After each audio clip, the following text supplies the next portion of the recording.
இங்கே பாருங்கள் எப்படி அவல் பாயாசம் செய்யணுன்றதை பாருங்கள். ஃபஸ்ட்டு வந்து பாகுக்கு வந்து இது பண்ணி வச்சுருங்க.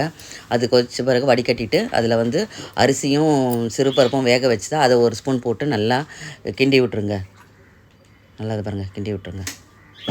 பாகுலேயே வந்து வடிகட்டிட்டு நல்லா கிண்டி விட்ருங்க. நான் வந்து நல்லா பிராண்டடாக வாங்கினதுனால அதில் கல்லெல்லாம் இருக்காது. அதெல்லாம் பாகு எடுத்ததுக்கப்புறம் அவலை வந்து நல்லா நெய்யில் பொரிச்சிட்டு அதுக்கப்புறம் வந்து பொடி பண்ணி அதில் போட்டு விட்டு நல்லா இது பண்ணுங்கள், கிளறி விடுங்க. அதுக்கு முன்னாடி தேங்காவை வந்து ஃபஸ்ட்டு பால் செகண்ட் பால் எடுத்து வச்சுக்கோங்க. சாதா பாலும் நம்ம பால் இருக்குல்ல அந்த பாலும் எடுத்து வைங்க.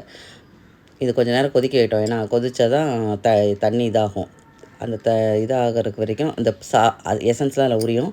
அதுக்கப்புறம் வந்து பாலை விட்டுடுங்க. பாலை விட்ட கையோட கொஞ்சம் அப்புறம் ஃபஸ்ட்டு பால் தேங்காய் பால் ஆற விட்டு கொஞ்சம் நேரத்தில் இது பண்ணுங்கள். அப்புறம் தேவையான முந்திரி பருப்பு, ஏலக்காய், திராட்சை, தேங்காய் வறுவல் எல்லாத்தையும் நெய்யில் பொரிச்சிட்டு அதில் போட்டு விட்ருங்க.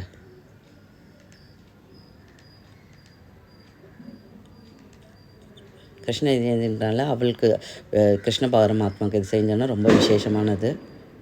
இப்படியே நீங்கள் இந்த மாடலில் வச்சோன்னா பொங்கலாக கூட வச்சுக்கலாம். பாயாசன்றதுனால பால் எல்லாம் ஊற்றி எல்லாம் பண்ணுங்கள். பாலை ஊற்றிட்டு அதுக்கப்புறம் தேங்காய் பாலும் ஃபஸ்ட்டு பாலும் செகண்ட் பாலும் ஊற்றிட்டு இது பண்ணாதீங்க, சிம்மா வைங்க. பிடிச்சிருந்தா பாருங்கள், லைக் பண்ணுங்கள், ஷேர் பண்ணுங்கள், கமெண்ட் பண்ணுங்கள், சப்ஸ்கிரைப் பண்ணுங்கள்.